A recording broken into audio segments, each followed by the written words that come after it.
नमस्कार, मी संकेत आणि आपण पाहत आहात मुंबई आउटलुक। आज दिनांक 10 नोव्हेंबर 2025 पाहूया टॉप 10 घडामोडी।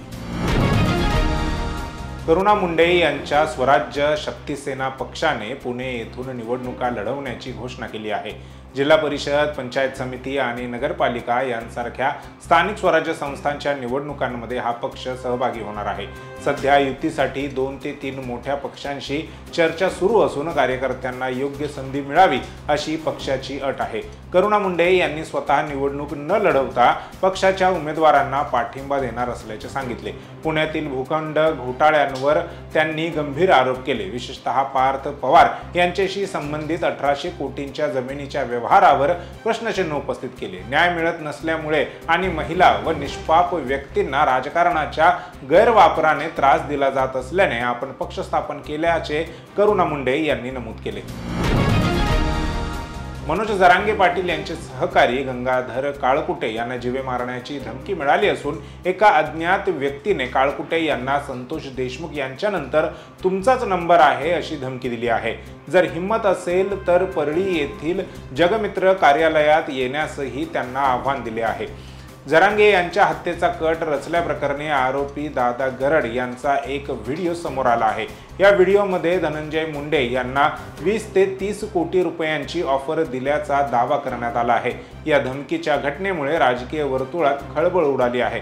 मात्र मुंबई आउटलुक या व्हायरल व्हिडिओची पुष्टी करत नाही।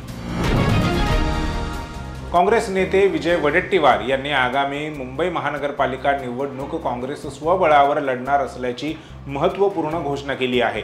या निर्णयामागे मुंबईतील स्थानिक स्वराज्य संस्थांमधील भ्रष्टाचाराची प्रकरणे, शहराच्या तिजोरींवरची दुरावस्था आणि विकास कामातील त्रुटी ही प्रमुख कारणे असल्याचे त्यांनी सांगितले। वडेट्टीवार यांनी स्पष्ट केले की मुंबईतील पाण्याची समस्या, नाले आणि नद्यांची स्वच्छता यांसारख्या मूलभूत प्रश्नांवर काँग्रेस लढा देईल। पक्षाच्या हायकमांडने स्थानिक पातळीवर निर्णय घेण्याचे अधिकार दिले असून त्यानुसार हा निर्णय घेण्यात आला आहे। साताऱ्याच्या फलटण येथील वैद्यकीय अधिकारी संपदा मुंडे यांच्या आत्महत्येनंतर एकच खळबळ उडाली। अत्यंत गंभीर आरोप या प्रकरणात केले जात आहेत। एका खासदाराचे नावही या प्रकरणात आले।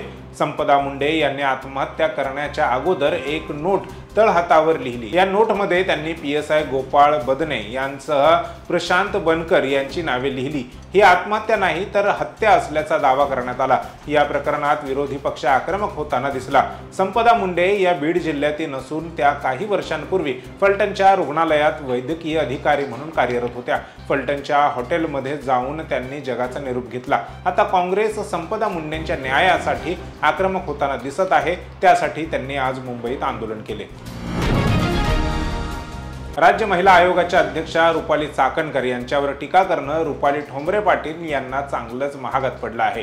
या प्रकरणी राष्ट्रवादी काँग्रेस अजित पवार गटाने रुपाली ठोंबरे पाटील यांना नोटीस बजावून स्पष्टीकरण मागितलं होतं, परंतु ठोंबरे पाटील यांचा खुलासा येण्यापूर्वीच राष्ट्रवादीने त्यांच्यावर मोठी कारवाई केली आहे। ठोंबरे पाटील यांची पक्षातील पदावरून उचलबांगडी केली आहे। त्यामुळे रुपाली ठोंबरे पाटील या आता काय निर्णय घेतात याकडे सर्वांचे लक्ष लागले आहे। उद्धव ठाकरे यांच्या मातोश्री निवासस्थानाजवळ ड्रोन आढळल्याच्या प्रकरणानंतर महाराष्ट्र नवनिर्माण सेनेचे अध्यक्ष राज ठाकरे यांच्या सुरक्षेत वाढ करण्यात आली आहे। शुक्रवारी पोलीस विभागामार्फत राज ठाकरे यांच्या सुरक्षेचा आढावा घेण्यात आला होता आणि त्यानंतर शनिवारपासून त्यांच्या शिवतीर्थ निवासस्थानाबाहेर पोलीस बंदोबस्तात किंचित वाढ करण्यात आल्याचे सूत्रांनी सांगितले। शिवसेनेचे नेते आणि रत्नागिरीचे पालकमंत्री उदय सामंत यांनी महायुतीच्या कार्यकर्त्यांना आणि उमेदवारांना निवडणुकीच्या प्रचारात महिला उमेदवारांवर कोणत्याही प्रकारची वैयक्तिक टीका टाळण्याचे आवाहन केले आहे। त्यांनी स्पष्टपणे सांगितले की विकासाच्या मुद्द्यांवर लक्ष केंद्रित करून लोकांची मने जिंकावीत, वैयक्तिक बदनामी करून किंवा टीका टिप्पणी करून नाही। उदय सामंत यांनी सूचित केले की जर महाविकास आघाडीचे तिकीट राजेश सावंत यांच्या कन्येला जाहीर झाले तर महायुतीच्या कोणत्याही सदस्याने तिच्यावर कोणताही वाईट शब्द वापरू नये। त्यांनी याला विनंती नसून पालकमंत्री म्हणून दिलेला निर्देश असल्याचे म्हटले। महाराष्ट्र नवनिर्माण सेनेने वांद्रे पश्चिमचे आमदार आणि राज्य सरकारमधील मंत्री आशिष शेलार यांच्या मतदारसंघातील मतदार याद्यांचा घोळ बाहेर आणला आहे। मनसेचे नेते संदीप देशपांडे यांनी आज पत्रकार परिषद घेऊन काही धक्कादायक खुलासे केले आहेत। आशिष शेलार दुसऱ्यांचे मतदार शोधून काढतात, आपलं ठेवायचं झाकून दुसऱ्यांचं बघायचं वाकून, अशी आशिष शेलारांची सवय आहे. त्यांच्या मतदारसंघात शोध घेतल्यानंतर मतदार यादीतील घोटाळे बाहेर आले. त्यातले 3 ते 4 घोटाळे आपल्या समोर मांडतोय. त्याची रीतसर तक्रार रिटर्निंग ऑफिसरकडे करणार आहोत, असं मनसे नेते संदीप देशपांडे यांनी म्हटलंय. हम आपके है कोण मध्ये सलमान खानच्या वहिनीची भूमिका साकारलेली आणि सर्कस यासारख्या लोकप्रिय मालिकांमधून प्रभावी अभिनयामुळे घराघरात पोहोचलेली अभिनेत्री रेणुका शहाणेने एका विवाहित निर्मात्याची पोलखोल केली आहे. त्यांनी अलीकडेच एका मुलाखतीदरम्यान स्वतःच्या सुरुवातीच्या काळातील कटू अनुभवांबद्दल सांगितले.